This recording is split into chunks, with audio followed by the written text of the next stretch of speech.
back to another video feature of the Immersive World's Handbook. I'm in Singapore, specifically at Suntec City Mall, and you can see one of the amazing features of the mall here in terms of this fountain that is actively moving behind me. So in this feature, I want to focus on not just Suntec Mall, but a series of malls that I had a chance to visit in Singapore to talk about some of the aspects of design, to talk about branding, patterns of consumption, and other issues. So follow me in this feature as we look at some of Singapore's trendiest and most interesting shopping malls. The first mall I'm featuring today is actually the last mall that I visited in my time in Singapore. And this is Jurong Point, which is near Nanyang Technological University. And I'm walking through here the recreation of a Japanese street. And this is one of 3 ethnic, culturally themed streets featured throughout the mall. And I welcome you to come back for other features in which I discuss these remarkable spaces. And these particular spaces here, the Japanese one that we're walking through now, and later the Hong Kong street, are actually recent additions to the mall. And I talked to some locals who said that they were quite impressed with the dramatic scale of these streets and the fact that the mall had spent so much time and money on offering these opportunities for the guests. And you can see here some of the street signs that greet the guests just as they visit the Hong Kong street area of the mall. And here is that Hong Kong area of the mall. And as I was visiting Jurong Point, I was actually just looking for some food, and I was walking down the typical corridors that you get in any shopping mall. And to my left, I saw this dramatic series of lights, and it turned out to be this particular space, this dramatic Hong Kong street. And I noticed some placards that describe this area, and specifically were attempts to get people to visit Hong Kong. And so in a sense, you could say this particular immersive space has multiple points for the guest. One certainly is to immerse him or her within the space, and a second is to offer the guest an opportunity to think about visiting Hong Kong, him or herself. So in this sense, I think it fulfills multiple opportunities for the guests in terms of its symbolic and immersive nature. And as no doubt we will discover in many other malls in Singapore, Jurong Point also features this concept of bringing nature inside, here with trees and other plants that offer the guest a sense of atmosphere within the space inside the mall. And next we have Singapore's famous Ion Orchard. You can see here I'm just going up one of the many escalators within the mall. And Ion Orchard, I think, is a significant mall, not just for the fact that it exists on the famous Orchard Street, which is a very famous shopping venue or shopping area in Singapore, but as you can see here, this mall really does establish a dramatic sense of perspective through its architecture. I think you could call this for sure a very postmodern facade. And just below this structure at the top, which is quite curvilinear, is the MRT station.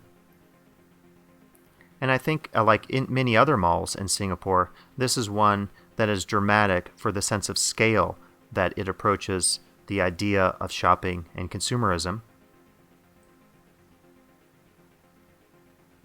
And we're seeing here another shot just around the front.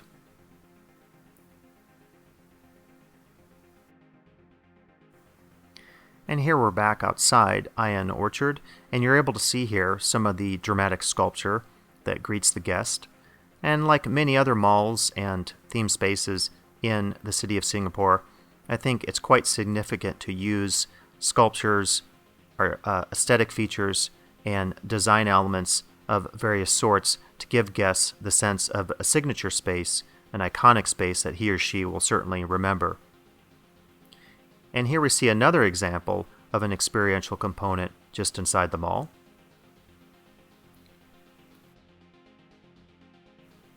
And as we end this trip to Ion Orchard, I should also mention Ion Sky, which is located on the 55th and 56th floors of this mall.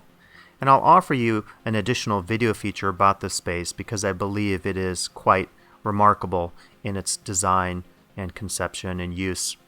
And specifically, this is a space where the guests can go to the top of the mall and experience the dramatic nature of the Singapore skyline.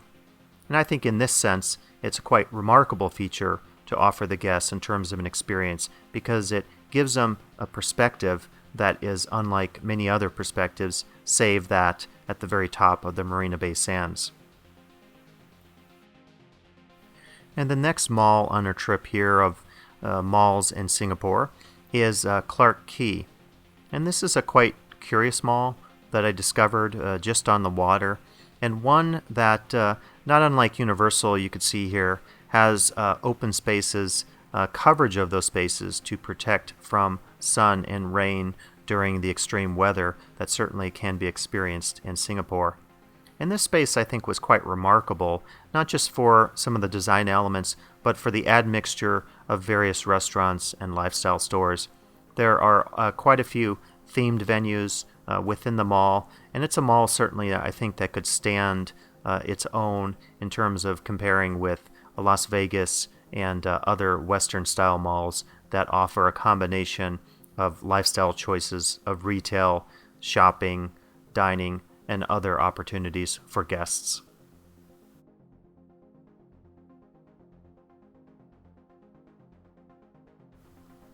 And now we're about to enter Funan Digital Life Mall. And this mall, I think, is quite unique in Singapore's many, many malls. And in fact, this mall, as you might gather from its name, features many, many digital products. And many people would call it unofficially the IT Mall of Singapore.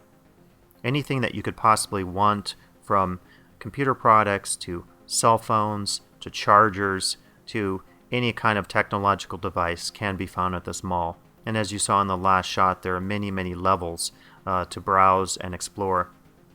What I also found curious was the admixture, the juxtaposition of other interesting stores that really didn't connect to the IT or the technological focus of the majority of the mall.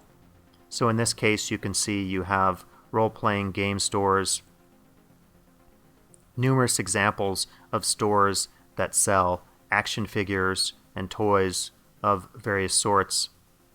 And I also discovered in some of the upper levels of the malls that I haven't pictured here, music stores, doll stores, all kinds of venues. And just below, in the basement area of the mall, you find a food court, which is very common in all of Singapore's malls. And you can see here, as I was exiting, the digital lifestyle here is proclaimed at this incredibly interesting mall in Singapore. And as we leave the digital lifestyle mall, I want to also show you here the directory of the mall. And I should mention that a common facet of a mall in Singapore is to have not only a directory, but an immersive, digitalized one that allows the guests to very quickly access information about the various stores and venues located within the mall. And right now we look at Millenia Walk. And Millenia Walk is a small mall that is just near the Marina Bay Sands. And actually, I just stumbled upon this mall, and it wasn't on my itinerary of venues to visit during my trip to Singapore. Quite simply, I was looking for a coffee, and I found a Coffee Bean, which is a famous U.S. brand that is represented well in both Singapore and Malaysia. What I discovered here was actually quite remarkable. A relatively small mall, but like many of the malls in Singapore and other buildings, one that was designed by a famous architect. In this case, you may recognize the work here of the atrium, and specifically the work of famous postmodern architect Philip Johnson. And I think what this mall reminds me of is the fact that malls in Singapore are on a very grand scale, and even a smaller space like Millenia Walk has this sense of grandeur to it. In this case, just outside the courtyard, I was able to view the famous work of Liechtenstein, specifically a sculpture garden called 6 Brushstrokes. So, like other spaces in Singapore, Millenia Walk uses the work of famous architects and world-famous artists to create a space that is much more than a shopping venue. It's a space that could be called experiential and immersive in so many ways. And here, as I leave this mall, you can see it's one of many examples of bringing nature inside, a common theme in Singapore, both in malls and in other spaces.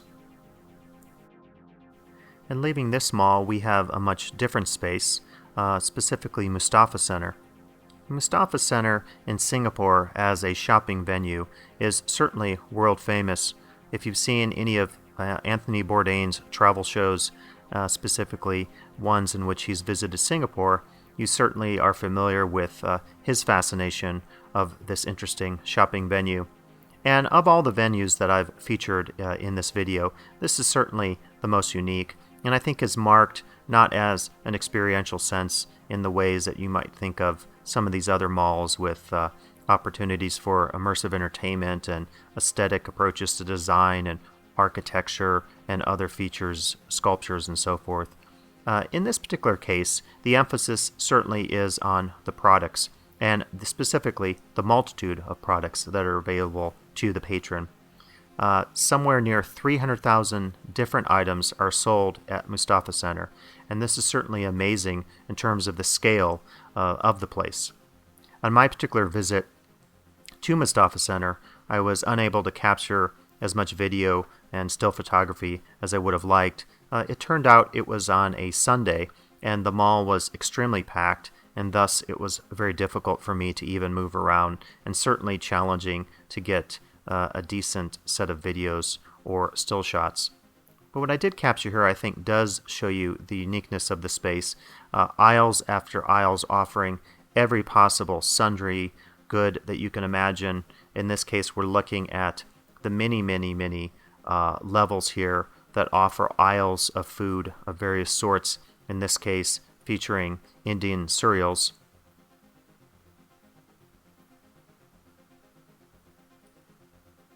And in this case here, you can see the numerous candy items and other goods.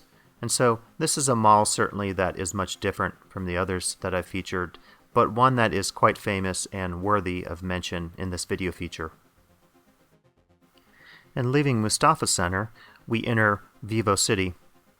And this is a mall that is right next to Sentosa Resorts World, so it's certainly one that can both capitalize on the excitement and immersion available at Sentosa, the resort center of Singapore, and at the same time, of course, has to think about competing with the various venues there. And I think as a mall, this one also succeeds. I happened to visit the mall here on a very rainy day, and you can see some of the many features that are offered in this mall in the essentially the rooftop space, including swimming areas and very dramatic sculpture that I found to be quite remarkable in terms of its aesthetic caliber. And as we look here at a few more of the spaces in the rooftop area of VivoCity, I think you can see that one of the things that is often offered at malls in Singapore is the opportunity to use open space, space that can offer entertainment to the guest, to the patron, and also in this case with the child's ride below here, an opportunity for families to gather. And so certainly this is a key feature or set of features that is emphasized in a number of malls. And I wanted to show you just here from the VivoCity website the vision statement, and I apologize that I couldn't fit the text in this video format all on one screen. But basically, this is describing the concept behind the mall, talking about vibrancy, talking about something that's very vivid and something that offers a full retail and experiential perspective to the guest. And I think this is quite important in the mall's statement of its particular vision.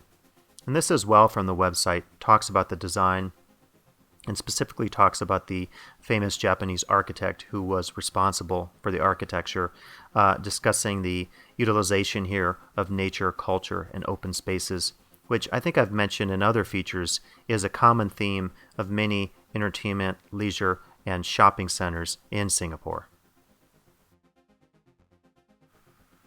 And now we have the shops at Marina Bay Sands. And if you've seen some of my other features, you know that the Marina Bay is a dramatic space itself. an amazing architectural feature that dots the Singapore skyline, and also a space that features multiple immersive and experiential venues, such as the Art Science Museum. And in this case, I think you see the sense of scale of the mall here in some of my still photography. You can also see here that this particular mall features an indoor ice rink that is surrounded by a very impressive food court, hawker center. And if you know malls like the Galleria in Houston, Texas, you know that this trend of having something like an ice skating rink inside a mall is nothing new, but it's certainly something that the shops here at the Marina Bay capitalize on in terms of offering something unique and experiential and immersive for the guest. I was quite impressed, I have to say, with these murals that are above the many high-end retail boutiques. And I think there's a sense here of the old and the new, a sense of heritage, as you see above these contemporary stores, some of the historic heritage, the historic stores that once were likely in this area in Singapore. And for me, a mall like this one is very similar to the types of malls that we become accustomed to in the United States, in Las Vegas, of course, with the mini malls that feature similar high-end brands, experiential, immersive opportunities for guests, and excellent cuisine and other retail opportunities. And we'll end the journey where we began, and that's at Suntec City Mall. And Suntec, I have to say, was one of my favorite malls that I had a time to visit while in Singapore. And if you had a chance to see some of my other video features, you know that Coffee Men is one of the venues that is just inside the mall. And here we see, of course, the Fountain of Wealth, which is one of the dramatic features, which is flanked by 4 towers, each labeled with their number. And here's some of the interior of the mall. And again, I think a theme here is you see an attention to design and an atrium space and many numerous open spaces. We're looking here a bit more at the Fountain of Wealth. And I think what I would say is that, like a theme park, a shopping mall benefits quite greatly from this type of space, which could be an open space, a dramatic space with architecture, or something like this, and could also be what we call a weenie, or something that draws the visitor's eye to the space. And here you can see a bit about the Fountain of Wealth. And I read recently that the Guinness Book of World Records actually withdrew their fountain category from their records list, and it turned out that Suntec City was claiming the largest fountain in the world, and another venue in Arizona was also claiming this and thus disputing the claim of Suntec City. All the while, though, I still think you have to agree that this is an amazing fountain. And here, side by side, I give you 2 views. On the right, I'm just outside the Food Republic food court. On the left, you can see I'm visiting outside, which allows the guests to get a sense of the dramatic nature of the space. So I hope you enjoyed this tour of some of Singapore's most interesting and immersive malls, and what a better place to end here at Suntec Mall with the amazing fountain here that is listed in the Guinness Book of World Records as the largest fountain in the world. So hope you enjoyed this video feature, and come back for additional video features for the Immersive Worlds Handbook.